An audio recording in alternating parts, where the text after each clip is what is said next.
Subscribe करें हमारे YouTube channel साधना gold को और पाएं वीडियो सबसे पहले।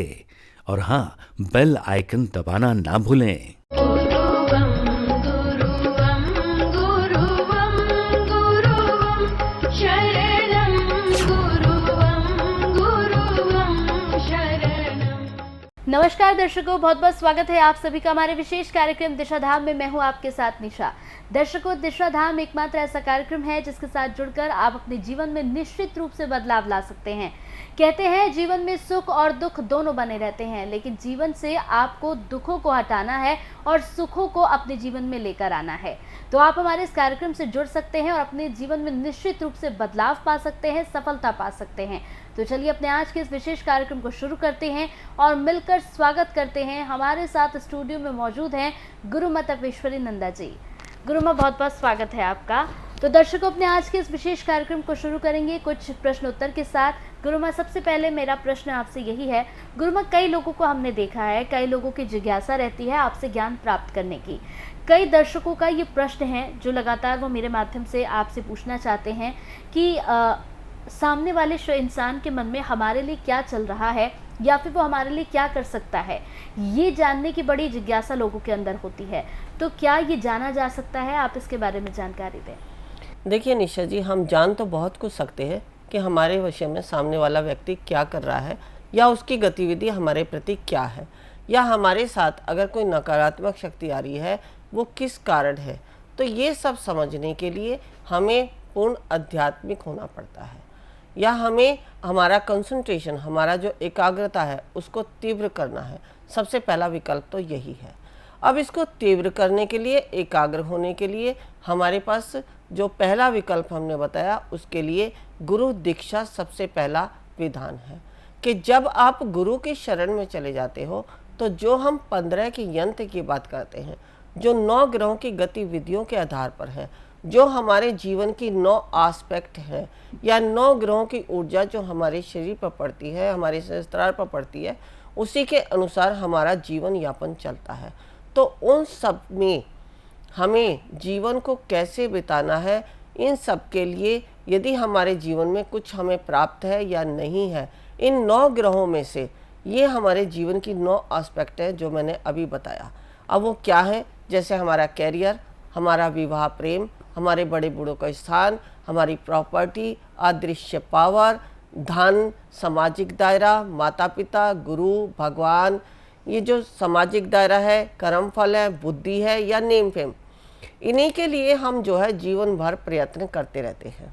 और इनमें ये अगर मैं 15 के यंत्र की बात करूं तो ये 15 का यंत्र, इन सबको जानने के लिए हम शाल्विक मंत्र में आपको सिखाते हैं कि एस्ट्रोलॉजी यानी अपनी डेट ऑफ बर्थ के अनुसार इनको कैसे जानना है कि आपके जीवन में कौन सा क्षेत्र आपको मिल रहा है या कौन सा नहीं मिल रहा। जो हमने 9 ग्रह की गतिविधियाँ, किसी को धन का स्थान मिला है तो किसी को नहीं मिला, किसी का वैवाहिक प्रेम संबंध है किसी की कुंडली में तो किसी की नहीं है, किसी को बुद्धि यानी इतनी एक्सेस मिल गई है कि वह कंफ्यूज रहता है और जिद्दी टाइप हो जाता है, या जो वो चाहता है बस वही उसको चाहिए।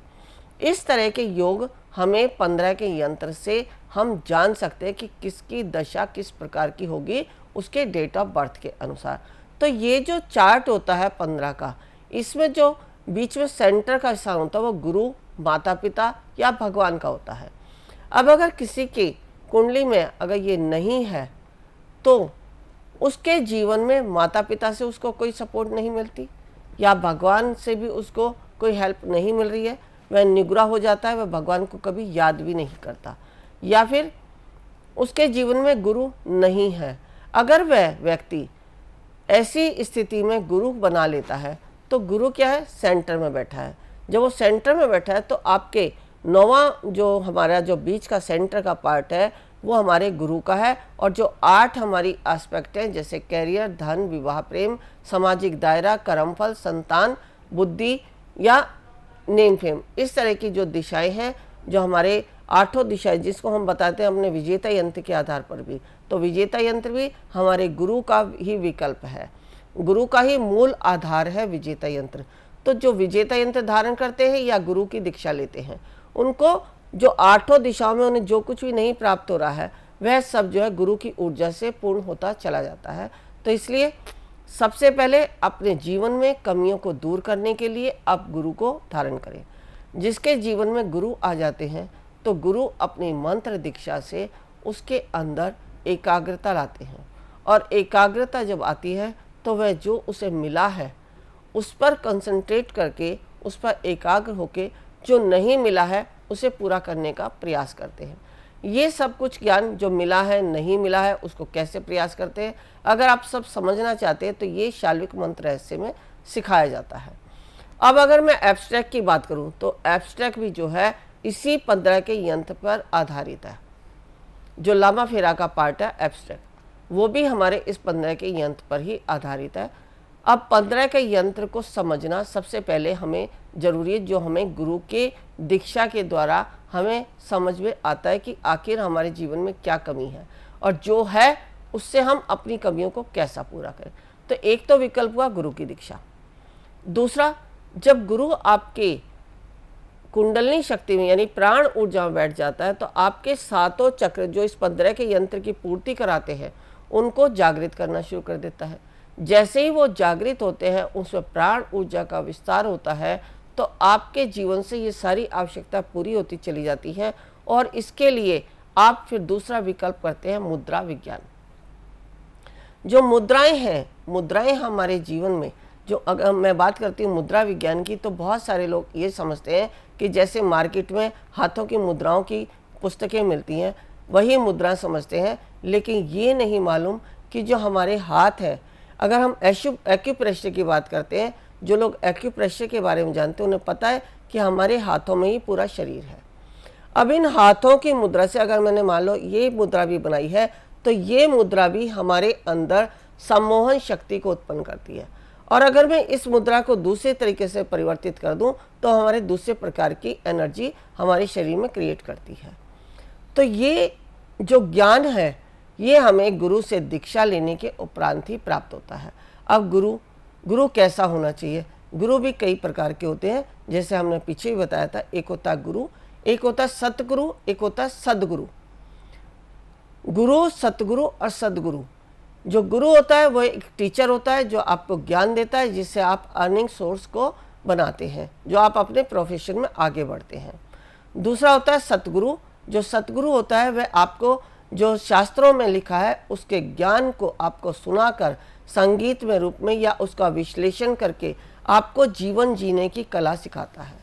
अब जो तीसरा होता है सदगुरु, ये आपको जीवन जीने की कला, यानी जो पहले गुरु का काम है, जो सतगुरु का काम है और जो आगे की जिज्ञासा है, जो आपको जीवन जीने की कला में बहुत ज़रूरी है कि अगर आपके साथ कुछ घट रहा है तो वो क्यों घट रहा है, या घटेगा तो कब घटेगा, कैसे घटेगा, इस तरह के सूक्ष्म रहस्यों को जानने का कार्य करता है सदगुरु, जो आपको और परमात्मा को एकाकार कर देता है, जो आप में और परमात्मा में भेद नहीं छोड़ता। आप अपने अंदर से ही स्वतः ही समझ लेते कि मैं और परमात्मा एक है, वो मुझसे अलग नहीं और मैं उससे अलग नहीं। तो इस तरह का ज्ञान जो है सदगुरु कराता है।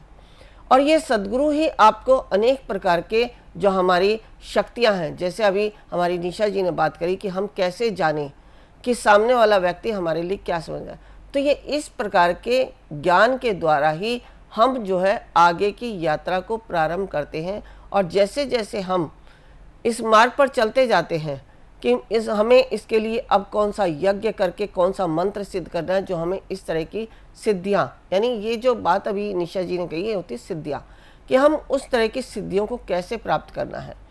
कोई मंत्र अगर हम जप रहे हैं तो उसका, अगर हम प्रातः काल में उसका मंत्र जप करते हैं तो इसका फल हमें क्या मिलता है और कितना मिलता है।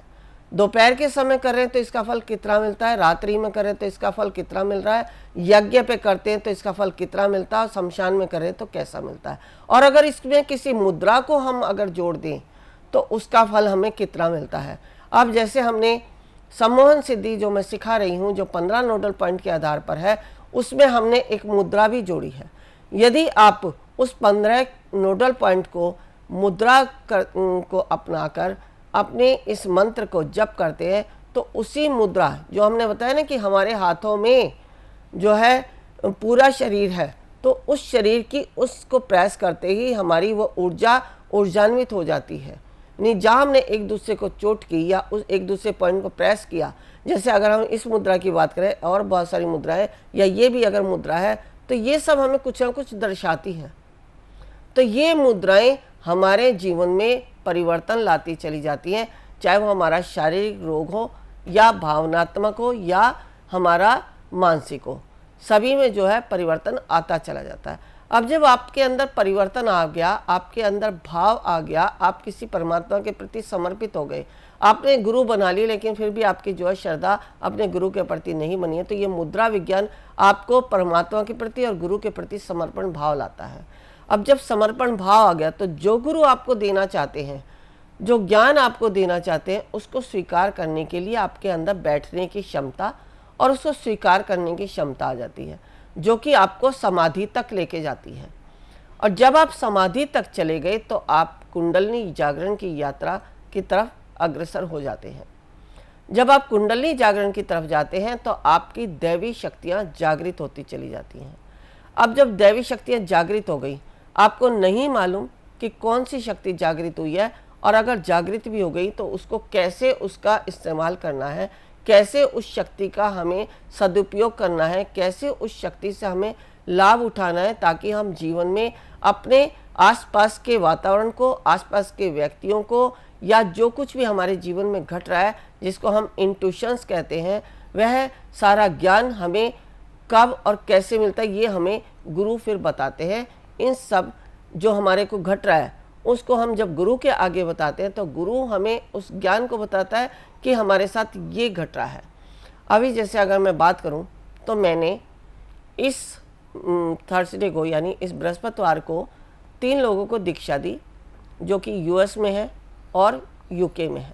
तीनों को मैंने व्हाट्सएप वीडियो कॉलिंग के माध्यम से ही दीक्षा दी है।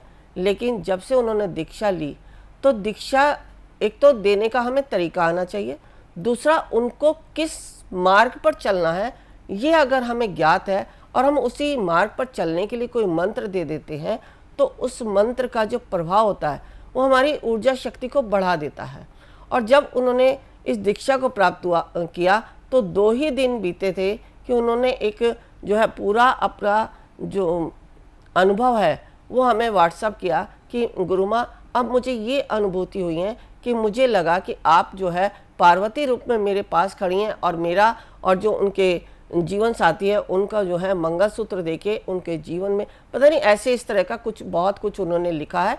यहाँ इस समय हमें बताना शायद ठीक नहीं है, तो मैं ये सिर्फ ये इसलिए बता रही हूँ कि हमारे जीवन में जो भी कुछ घट रहा है, तो उन्होंने यही लिखा कि ये जो मेरे साथ घटा है, क्या आप इसकी व्याख्या करके मुझे समझा सकती हैं। तो मैंने उनको कहा बिल्कुल, क्योंकि वहाँ हम समझा सकते हैं कि जो शिष्य के साथ घट रहा है उसका मतलब क्या है। यदि अगर किसी गुरु को ये नहीं मालूम कि उसके साथ जो घट रहा है, तो उसको वो नहीं पता चलेगा जो उसके जीवन में चल रहा है, उससे अब आगे कैसे लाभान्वित होना है। तो आगे का मार्ग क्या है वो बताने के लिए गुरु को व्याख्या करनी आनी चाहिए, और गुरु उसके साथ घट रहा है उसको समय समय पर, अगर अच्छा घट रहा है तो अच्छे को कैसे आगे बढ़ाना है, बुरा घट रहा है तो उसको रोक कर उसको अच्छे मार्ग की तरफ कैसे लेके जाना है, ये गुरु को आना चाहिए। तो ये सारा जो ज्ञान है ये गुरु दीक्षा के उपरांत ही मिलता है। अगर मैं सत्य मार्ग की बात करूं, अपने दिशा धाम की बात करूं, एक सदगुरु की दीक्षा की बात करूं, तो हमारी 108 प्रकार की दीक्षाएं हैं। वैसे तो आप सभी जानते हैं कि शास्त्रों में जो है 64 प्रकार की दीक्षाएं बताई गई हैं, लेकिन हम अगर सत्य मार्ग में जाते हैं, जहाँ खोज में जाते हैं, जहाँ पूर्ण रहस्य की तरफ जाते हैं, तो 108 प्रकार की दीक्षाएं हैं, जो कि मैं अपनी प्रत्येक वीडियो में पहले एक्सप्लेन कर चुकी हूँ कि 108 प्रकार की दीक्षाएं हमारे जीवन में कैसे क्या परिवर्तन करती हैं और 108 प्रकार की दीक्षाएं क्या हैं। यदि आपके पास ज्ञान है और अचानक रात्रि में किसी की अवस्था बिगड़ गई है, तो आप रात्रि में भी किसी हीलर को तो ढूंढेंगे नहीं। अगर आपके पास ज्ञान है तो आप स्वयं से ही उस व्यक्ति को उपचार कर सकते हैं, उसको ठीक कर सकते हैं, क्योंकि हमारे जो हीलिंग प्रोसेस है उनमें इतनी पावर है जो समस्त व्यक्ति के आवश्यकता के अनुसार या जो उसके साथ जीवन में घट रहा है उसके अनुसार उसका उपचार कर सके। तो ये जो उपचार पद्धतियाँ, ये सारा सीखना, क्योंकि जब आप उपचार करना सीख जाएंगे आपका कॉन्फिडेंस बढ़ता है। आप जितने लोगों का उपचार करते हैं उतने आपके पास एक्सपीरियंस आते हैं। आप देख देख के कर करके भी बहुत कुछ सीख जाते हैं। जो एक तो गुरु आपको दिखा रहा है, दूसरा आपका एक्सपीरियंस, दोनों आपको ये सब जो है इस मार्ग पर पहुंचा देते हैं कि जहां आप समझने लग जाते हैं कि कौन व्यक्ति आपके लिए कैसा है, या जो कार्य आज आप कर रहे हैं उसका आगे भविष्य में क्या इसका रिजल्ट है। यानी डिसीजन पावर, स्पर्श पावर, चक्षु पावर, श्रवण पावर, ये सारी शक्तियां आपके अंदर जागृत हो जाती हैं। ये जो हमारे दिशा धाम में कराया जाता है, इन सब के द्वारा आप अपने जीवन में जो आप चाहते हैं, जिसकी जो जिज्ञासा है, उस प्रकार की जिज्ञासाओं से आगे बढ़कर अपनी समस्त जिज्ञासाओं को पूर्ण करके अपने अंदर एक गुण, अपने अंदर एक योग्यता उत्पन्न कर सकता है कि जिसके कारण, क्योंकि जरूरी नहीं है कि अगर आप सब कर रहे हैं तो एक व्यक्ति ने अगर किया है तो सभी के साथ वो सब कुछ हो जाएगा जो दूसरे ने किया है। ये सब योग्यता के अनुसार होता है, और योग्यता कौन बताता है? गुरु। यदि आपको गुरु योग्यता के अनुसार आगे लेके जा रहा है तो जो आपकी योग्यता है आप उसमें ही परफेक्ट हो जाते हैं। जैसे आप स्कूली शिक्षा पढ़ते हैं तो जरूरी नहीं है कि सब डॉक्टर बने, जरूरी नहीं सब इंजीनियर बने। सबका अपनी अपनी जो उन्होंने अपनी पढ़ाई की है या जो उनके गुण थे, जो उनकी योग्यता थी, उनके अनुसार ही वो आगे बढ़ते हैं। या अगर हम बात करें कि डेस्टिनी उनको किस दिशा में लेके जाती है, अगर वो उसी मार्ग का अनुसरण करके आगे बढ़ते हैं तो क्योंकि कई बार देखा गया है कि आप डॉक्टरी कर लेते हैं लेकिन डॉक्टरी में भी आपको वो प्राप्ति नहीं होती जो आप एक डॉक्टर बनने के बाद पाना चाहते हैं। तो ये सारा ज्ञान एक गुरु को पता होता है कि आपको किस मार्ग पर जाना है, क्या आपकी जिज्ञासा है, क्या आपकी योग्यता है, क्या आप आध्यात्मिक शक्ति से किस पावर को गेन कर सकते हैं। किसी में कोई गुण होता है, किसी में कोई गुण होता है। सब अपने अपने गुणों से यदि इस समस्त संसार में डिवाइन की एनर्जी का सदुपयोग करते हैं तो सब जीवन में लाभान्वित हो जाते हैं और सबका जीवन सफल हो जाता है। तो मेरा और दिशा धाम का उद्देश्य यही है कि सब आत्मनिर्भर बने, अपनी योग्यता के अनुसार अपने मार्ग का चयन करें और उस चयन के अनुसार आध्यात्मिक यात्रा पर चलें और अपने आप को उस मार्ग पर उन्नत बनाएं जो आपके लिए बना है। बिल्कुल। और साथ ही साथ अगर आप चाहते हैं गुरु माँ से और भी बातचीत करना, अगर आप चाहते हैं इस ज्ञान को और प्राप्त करना, तो टीवी स्क्रीन पर जो नंबर चल रहा है आपको इन नंबर्स पर कॉल करना होगा। दर्शकों, अगर आप चाहते हैं कोई भी जानकारी पाना कि शिविर अब कहाँ पर लग रहा है या किस दिन लग रहा है, या शिविर से जुड़ी कोई भी जानकारी आप पाना चाहते हैं, तो वेबसाइट भी हम लगातार यहाँ पर आपको दिखा रहे हैं। आप वेबसाइट पर जाकर भी जानकारी हासिल कर सकते हैं। अगर आप चाहते हैं कि आप गुरु माँ से मिलें, उनसे बैठकर बात करें कि आपके जीवन में जो समस्याएं चल रही हैं वो क्यों चल रही है, उनके पीछे का कारण क्या है और उन समस्याओं को आप खुद से कैसे दूर कर सकते हैं, तो भी आप मिल सकते हैं। लेकिन एक छोटा सा अपॉइंटमेंट आपको ज़रूर लेना होगा। इसी के साथ कोई हीलिंग कोर्स आपको करना है या फिर कोई भी हीलिंग कोर्स के बारे में आपको जानकारी पानी है तो भी आप संपर्क कर सकते हैं। तो चलिए, वक्त हो चला है आपसे विदा लेने का। बहुत बहुत शुक्रिया गुरु माँ, आप जुड़िए, अपना कीमती समय आपने दिया, बेहद शुक्रिया आपका। नमस्कार। ऋषिकेश में जो हम शिविर कराने जा रहे हैं, हमारा उद्देश्य है कुंडलिनी जागरण। कुंडलिनी जागरण के लिए आवश्यक है ओम को सिद्ध करना, नागपाश खोलना, विचारों से शून्य होना, समर्पण भाव आना, शरीर में बैठने की क्षमता होना, तभी आप प्राप्त कर सकते हैं कुंडलिनी शक्ति को। यदि आप भी चाहते हैं कुंडलिनी शक्ति को पाना तो अवश्य आए हमारे इस शिविर में। गुरु माँ तपेश्वरी जी बढ़ाए एक कदम अध्यात्म की ओर और पाएं स्वस्थ शरीर, संपन्नता व एकाग्रता। गुरु माँ के द्वारा 108 प्रकार की दीक्षाएं प्रदान की जाती हैं, जिन्हें लेकर आप अपने जीवन को सुखों से भर सकते हैं। आप गुरु माँ से ध्यान व उपचार पद्धतियां सीख सकते हैं, जैसे मुद्रा विज्ञान, साधना से सिद्धियों की ओर, तत्व ज्ञान, लामा फेरा, तनाव, डिप्रेशन, पागलपन, नजर दोष, टोने टोटके में अत्यंत प्रभावी, योग माया, रोगी को रोग मुक्त करना, हुंकार विद हलीम बोधिक, विकास एवं लक्ष्य प्राप्ति हेतु, टिंटी सर्कल एकाग्रता बढ़ाने के लिए। हमारा पता है गुरु माँ Tapeshwari ji Ashram, Disha Dham, near Delhi Singhu border, pin code 131028।